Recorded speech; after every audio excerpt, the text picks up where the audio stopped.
Hello all, आज बनवणार आहे डाळ भाजी. त्याकरता मी घेतली आहे तुरीची डाळ आणि हरभऱ्याची थोडीशी डाळ.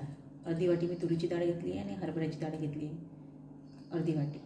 आणि त्यात मी 2-3 मिरच्या चिरून टाकलेल्या आहे, थोडंसं लसण टाकलं आहे, शेंगदाणे टाकले. हे सगळं मी धुवून घेतलं आहे आणि मी त्याच्यासाठी पालक चिरली आहे, ती पालक त्याच्यात घालणार आहे आता. आणि टमाटे त्यामध्ये घालणार आहे पाणी भाजी शिजण्यासाठी आणि थोडीशी हळद घालणार आहे. मी आता हे कुकरमध्ये लावणार आहे भांडं आणि 4 शिट्ट्या होऊ देणार आहे. कुकरमध्ये लावून 4 शिट्ट्या होऊ देणार आहे. तोपर्यंत मी कांदा चिरून घेतला आहे आणि टमाटा चिरून घेतला आहे भाजी फोडणी घालायसाठी.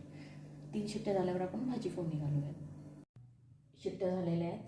डाळ भाजी मी बाहेर काढली आहे ती कुकरमधली, त्याला मी घोटून घेणार डब्याने.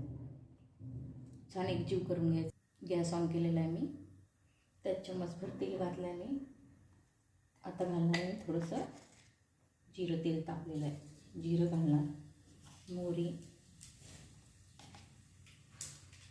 कांदा चिरलेला आणि तेजपत्ता, आणि त्याला होऊ देणार लालसर. आता घालणार आहे हिरवी मिरचीचं पेस्ट आणि लसूण पेस्ट.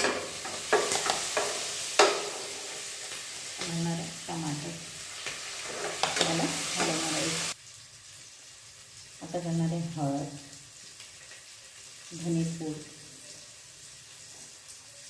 लाल तिखट आणि गरम मसाला.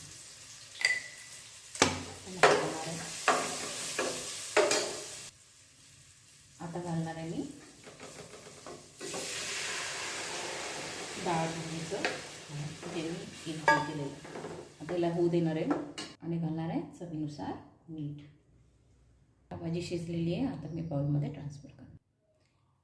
माझी डाळ भाजी पालकाची रेडी आहे. बघा, आहे ना झन्नाटेदार.